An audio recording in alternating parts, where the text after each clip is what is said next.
11 horas 4 minutos, seguimos acá en Ciudad FM, este espacio radial, y en el programa Impulso Ciudad. Y ya tenemos al invitado político de hoy, que es el señor Juan Manuel Villalba. Recordemos que es licenciado en Políticas Públicas y es también docente del Instituto Superior de Educación General San Martín y referente del espacio Unidad Ciudadana de Rivadavia. ¿Es así? Es así. Buen día para todos. ¿Qué tal? ¿Cómo te va, Juan Manuel? Muy bien. Bueno, la audiencia estaba esperando, esta entrevista para ver qué piensa uno de los grandes ganadores. Digo, por ahí no por sorpresa, ni mucho menos cuando se dieron las PASO, y después estuvimos entrevistándote, que habías dado un gran salto con tu espacio. Sí. Con poca gente, con pocos recursos, pero la gente vio en vos una alternativa nueva. Sí, mira, nosotros, el espacio Unidad Ciudadana, la verdad que la provincia de Mendoza tuvo una participación más importante de la que esperábamos, y eso en Rivadavia se vio replicado fundamentalmente con las dos fuerzas que obtuvimos la mayor cantidad de votos, que éramos por ahí las fuerzas que planteábamos una renovación del peronismo de Rivadavia, con pocos recursos, con poca estructura, pero es cierto que había un reclamo muy importante en buena parte de la sociedad de esa renovación. Y la verdad que obtuvimos una muy buena respuesta en el plano de lo que fueron las primarias, en la interna, aunque ya no son más internas tradicionales. Y bueno, la verdad que se reconfiguró el mapa del peronismo y de la oposición en nuestro departamento, lo que plantea más que nada un desafío para el futuro. Y lo que implica también un saneamiento, no del peronismo, que por ahí está tan bastardeado con la corrupción por la oposición y por otros partidos, pero también un saneamiento con respecto a las caras nuevas, a las ideas nuevas y a la fuerza nueva. Que eso es importante. Sí, claramente. A mí me parece que nosotros habíamos hecho un diagnóstico en ese tiempo de que hacía muchos años que el peronismo de Rivadavia venía de alguna manera con la misma conducción y con los mismos resultados.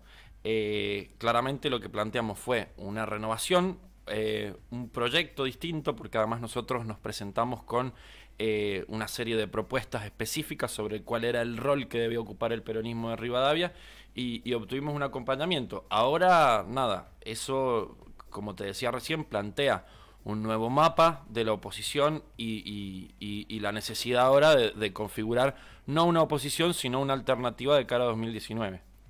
Bueno, estamos con nuestro compañero acá de tareas, Eduardo Gelbes.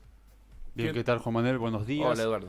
La primera pregunta justamente de esta entrevista es ¿cómo está hoy en día en el mes, justamente ya llegando a fines de abril, la Unidad Ciudadana acá en Rivadavia? Bien, nosotros hemos seguido trabajando muy silenciosamente porque la verdad que no conformamos una estructura política del tamaño de las estructuras tradicionales, pero sí con una red ciudadana bastante importante de vecinos que nos acompañaron alrededor de temas que nosotros veníamos planteando y que nos siguen acompañando. Por ejemplo, una de las cosas que nosotros habíamos planteado durante la campaña fue el tema de las tarifas, que ahora está cada vez más en agenda, y alrededor de ese tipo de temáticas nosotros seguimos conversando con muchos vecinos, seguimos recorriendo como lo hemos hecho en campaña electoral, y bueno, nada, pues, obviamente que charlando con nuevos actores, con jóvenes que se acercan, con otros que no son tan nuevos, pero que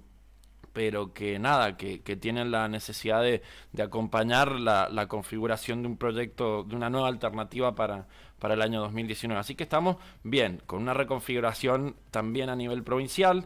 Ayer han existido novedades en torno a la interna del peronismo y planteando fundamentalmente lo que va a pasar a nivel nacional el año que viene, que vamos a elegir un nuevo presidente. Nosotros tenemos muchas expectativas de poder ofrecer una alternativa que termine con Cambiemos, que termine con Macri. Vamos a ir, Juan Manuel, de lo general a lo particular. Bien. De acuerdo a tu opinión con respecto a lo que vamos a hacerte las preguntas. Y me refiero de lo general a lo particular, desde el gobierno de la nación, pasando por el gobierno de la provincia hasta el gobierno departamental. Bien. ¿Cuál es tu opinión respecto de la gestión de Macri y posteriormente, obviamente, la de Cornejo y la de Ronco? Bien, a ver, nosotros somos claramente opositores a Macri y a Cornejo, y a Ronco, claramente. Yo creo que lo que ha venido a hacer Macri es a instalar un proyecto de negocios para una casta de empresarios que en cada una de las áreas lo que están haciendo es transferir recursos de una manera brutal a los sectores más ricos de la Argentina. Lo vemos con las tarifas, donde los principales beneficiarios del aumento tarifario son dos socios del presidente, que uno es Nicolás Caputo y otro es Marcelo Mindlin. Lo vemos con la política agropecuaria, donde se terminaron con las retenciones y eso produjo un enorme y exponencial aumento de ganancias para los sectores más concentrados del complejo agropecuario, y trasladándose eso a que aumente el precio de la comida de la mayoría de los trabajadores argentinos. Creemos que además es un proyecto orientado a la liberalización de la economía, donde se han levantado las barreras arancelarias a las importaciones, lo que ha producido un desastre en la industria nacional. No se crea empleo. Hay además una orientación profundamente antisocial. Por ejemplo, lo que vimos a fin del año pasado con lo que ellos habían dicho, que no iban a tocar las jubilaciones, y se hizo una reforma jubilatoria que ha impactado directamente en el bolsillo de los más vulnerables, y así con cada una de las medidas que van tomando. Y además que no encuentran el rumbo, porque el presidente en campaña dijo que era lo más fácil que iba a tener en su gestión era terminar con la inflación, y la verdad... Acá, disculpame que te Sí. interrumpa, en MDZ veíamos que pensaba que iba, dice el presidente, pensaba que era más fácil bajar la inflación. Claro, pero no lo ha hecho. Las- No lo ha hecho porque además, digo, ¿en qué país se puede bajar la inflación cuando se devalúa un 60%? ¿En qué país se puede bajar la inflación cuando se aumentan las tarifas de la manera que lo han hecho? ¿En qué país se puede bajar la inflación cuando, por lo que te decía recién de las retenciones, aumentan los alimentos de una manera brutal? Entonces, la verdad que es una locura. Plantearon primero la necesidad de esperar al segundo semestre, pero ya llevamos varios segundos semestres y se van acabando los primeros 4 años de Macri y realmente los resultados no están. Ellos sí están acompañados por una enorme campaña de marketing donde todo el tiempo tergiversan la realidad, y además con un acompañamiento peligroso del Poder Judicial, que ha venido actuando como puntero del gobierno de Cambiemos. Si no, fíjate lo que pasó con... ¿en qué país se puede ver que intervengan el principal partido de la oposición y pongan como interventor a un aliado del gobierno como es el impresentable de Barrio Nuevo? Es una Nuevo, que locura. es avalado por Mark Zuckerberg, mirá qué importante, ¿ah? Claro, es una locura. Un extranjero que, y si no me equivoco, por ahí, entrando en el ambiente bien de política, hay lineamientos del norte, evidentemente, que tienen que ver con esto. La cuestión no es solo en la Argentina, hay una embestida regional que la podemos ver más que nada cristalizada en lo que está pasando en Brasil. En Brasil destituyen a la presidenta Dilma, acusándola primero de corrupción, después no le comprueban absolutamente nada y la terminan destituyendo por un proceso administrativo. Una locura. Todos los que la destituyeron, los principales impulsores, terminan presos por causas de corrupción. Y después, cuando se empieza a presentar el escenario electoral, el principal candidato de la oposición, que es el líder más importante de la historia de Brasil, que sacó a 40 millones de brasileños de la pobreza, como es Lula da Silva, termina en medio del proceso electoral siendo preso por una causa que tampoco está comprobada. Entonces, es una locura que los poderes judiciales de la región estén siendo puntal de la derecha en Brasil, en Argentina, en Ecuador. En Ecuador metieron preso al vicepresidente.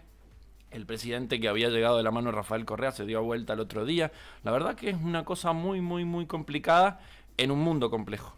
En un mundo profundamente complejo. Vemos lo que está pasando en Siria, vemos cómo se reconfigura el mundo con la disputa entre Trump y Putin. Entonces, nada, Hay un aire que por ahí se enciende con un fósforo, digamos, está volátil. Sí, la claro, situación. sí, claro. Y además en un mundo donde la economía tiende a cerrarse, donde emergen los proteccionismos industriales, más allá de las diferencias que uno puede tener con Trump, Argentina hace todo lo distinto, todo lo contrario. Las principales potencias del mundo cierran la economía, Argentina la abre. Digo, la abrimos en un momento como este donde nos van a llenar de productos chinos y nuestra industria se va a ir al carajo. Entonces, la verdad que es muy complicado. Pero bueno. ¿Y Cornejo acompaña esto? Cornejo es Macri. Cornejo es Macri, además no ha disimulado un segundo su alianza con el presidente. Todo el tiempo las políticas del gobierno de la provincia están alineadas con ese modelo nacional del macrismo. Lo vemos como lo hace con la educación, que hay una política de ajuste permanentemente. En estos días ha salido un recorte escandaloso, un decreto escandaloso que recorta la función de los institutos de educación superior. Lo vemos en cada una de las políticas económicas de este gobierno provincial, que además ha repetido una de las peores características del macrismo, que es el endeudamiento externo, que es un escándalo porque vamos a pagar muchísimas generaciones el endeudamiento que están generando ambos gobiernos. Y además, bueno, esta última semana Cornejo se ha dedicado a pasear por todos los canales nacionales en su idea, en sus ganas de ser el vicepresidente del próximo turno de Macri, si es que lo hay, y se ha alineado profundamente. Inclusive lo presentaron desde el gobierno provincial como el hombre que iba a ir a solucionar el problema de las tarifas, y lo único que fue a conseguir que se pagaran las tarifas en cuota y con intereses, que es una locura. Que es una locura. No todo el porcentaje, según tengo entendido, es el 28%. Es el 28%, es una locura, porque además vos fijate que a una persona que de pronto le llega una tarifa de la luz de 8.000 pesos y que se la cuotifican, pero el mes que viene le va a volver a llegar y no pueden afrontar. Es un escándalo, es un escándalo. Entonces, nada, Cornejo es Macri y Ronco también. Bien, ¿cómo ves al respecto del ciudadano común de Rivadavia, ese ciudadano que ve las noticias y ve que dice que tienen que llegar a 18.000 pesos para tener la canasta básica, pero que también se encuentra con las boletas de luz, las boletas de gas, los aumentos que rigen? Bueno, precisamente también tu opinión acerca de la marcha que se va a realizar esta noche. Vos que estás más en contacto con la gente, ¿cómo lo ves al ciudadano de Rivadavia? ¿Tiene miedo? ¿Está preocupado por la economía argentina? Hay mucha preocupación, como la tenemos la mayoría de los argentinos. La gente no llega a fin de mes. No llega a fin de mes porque cada vez que vas al supermercado, llenar el carrito es un milagro. Porque la mayoría de los chicos que viajan a la universidad o que viajan a los institutos de la zona, si viajan de los distritos ni hablar, tienen que pagar un boleto de micro, que es un escándalo, que es carísimo. No pueden afrontar, como vos decías recién, las tarifas, porque en serio han llegado tarifas que son una locura. Y haciendo referencia a lo que vos me preguntabas sobre la marcha de esta noche, nada, es el reclamo de un montón de ciudadanos que están hartos de que se les meta la mano al bolsillo de la manera que se lo está haciendo. Yo he acompañado como ciudadano las dos concentraciones anteriores que han sido convocadas por vecinos a través de Facebook.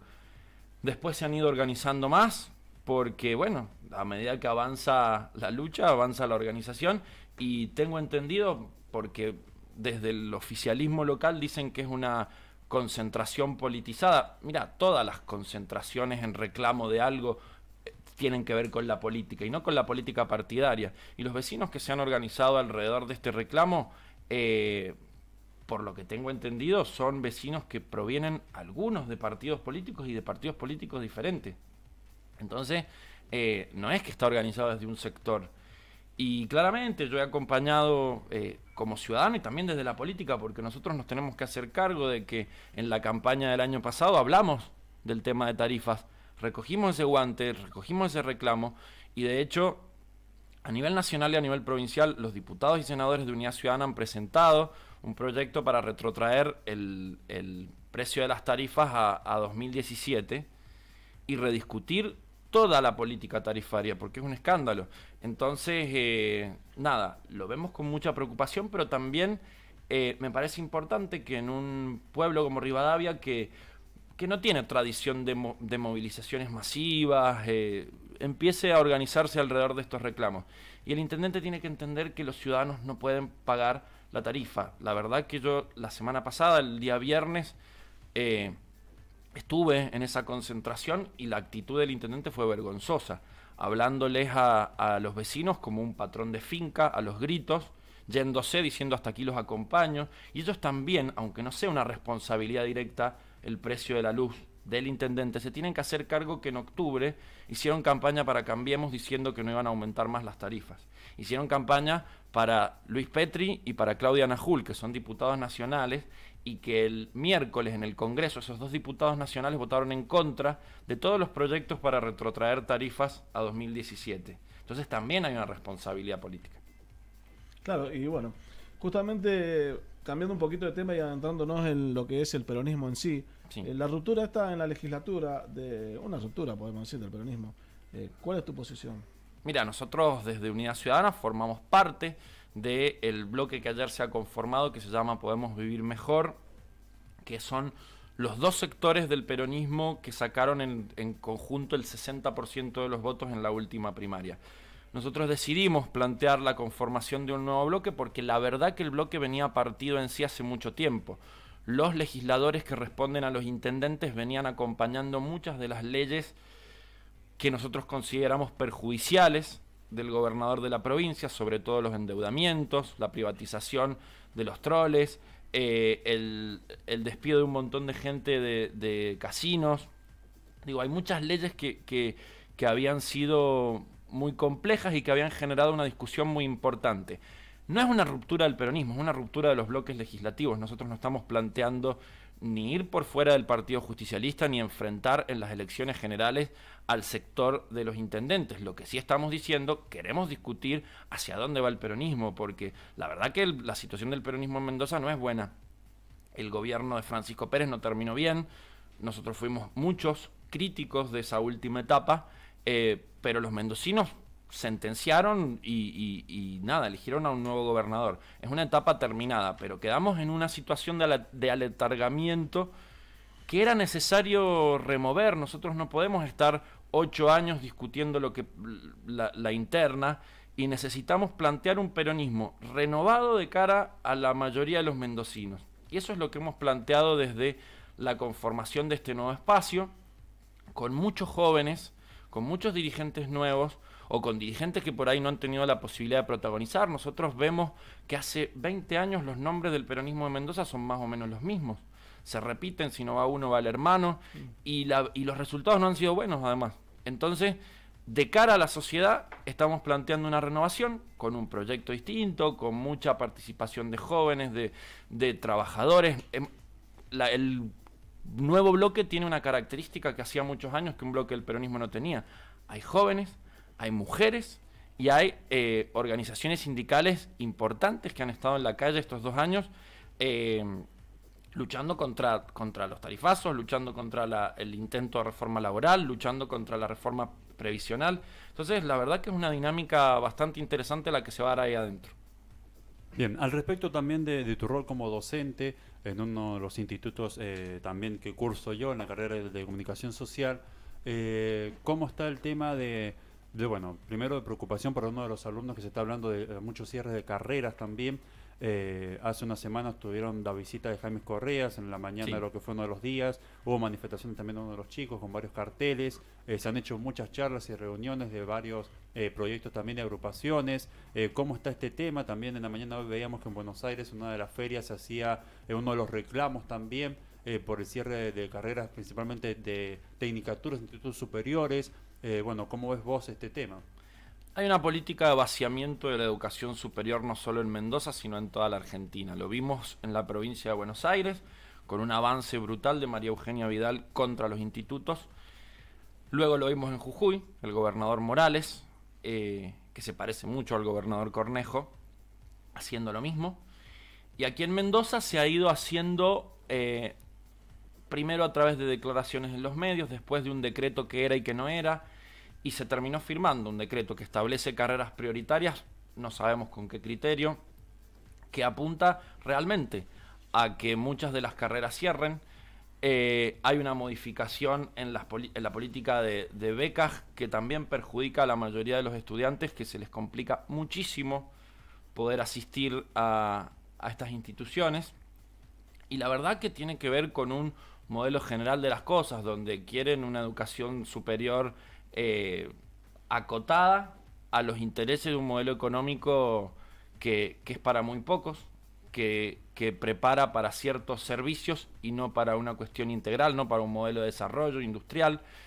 Y tiene que ver fundamentalmente con eso. En el instituto nuestro, que es un instituto muy grande, que tiene 6.000 alumnos, que tiene 400 y pico de docentes, claramente que esa disputa se ve cristalizada con mucha intensidad, porque, bueno, hay una diversidad de actores muy importantes. Se ha venido haciendo un foro de los institutos de educación superior a lo largo de la provincia, donde participan rectores, estudiantes y la comunidad educativa en general, con orientación en todas las fuerzas políticas. Digo, cuando se hizo el foro por la educación superior en el Instituto de San Martín, habían agrupaciones del peronismo, agrupaciones de izquierda, habían rectores que pertenecen a todo el arco ideológico, inclusive estaba la rectora del Instituto de Rivadavia, que es esposa del señor Grando, que es radical. Entonces, nada, la preocupación es bastante importante, no es una cuestión solo político-electoral, sino que agrupa al conjunto de la comunidad educativa del sistema superior, y la verdad que nada, que estamos en alerta, porque hoy inclusive hay una reunión importante en nuestro instituto sobre este tema para analizar las implicancias de este nuevo decreto que interviene de alguna manera la autonomía de los institutos. Es complicado. Bueno, para ir más o menos cerrando la entrevista y realmente nos llega un mensaje que hablas muy bien en la forma explicativa y explícita que se refieren, digamos, y a la cual vos te referís cuando preguntamos algún tema, lo dejas muy claro. ¿Por qué de 5 concejales que se eligieron en Rivadavia solo uno es justicialista? Bueno, porque básicamente nosotros venimos con muchos años donde el problema del peronismo de Rivadavia se plantea en la imposibilidad de generar una reconciliación con la mayoría de los ciudadanos. Creo que el primer paso fueron las PASO, precisamente, donde pudimos renovar, pero ahora hay un trabajo muy importante para hacer de cara al futuro. Además, uno de los concejales que asume es del Partido Intransigente, que es una nueva fuerza que emergió, no sabemos si ocasionalmente como una moda como la que surge a veces en las elecciones legislativas o se va a prolongar en el tiempo. Mucha gente que por ahí nos había acompañado en las PASO, en la general terminó votando al Partido Intransigente y a la lista de Ramón, y es algo que nosotros tenemos que rever, sobre todo de cara a la elección del año que viene, que es una elección donde se va a disputar el destino de Rivadavia y vamos a elegir intendente. Entonces, claramente que nos debemos un debate.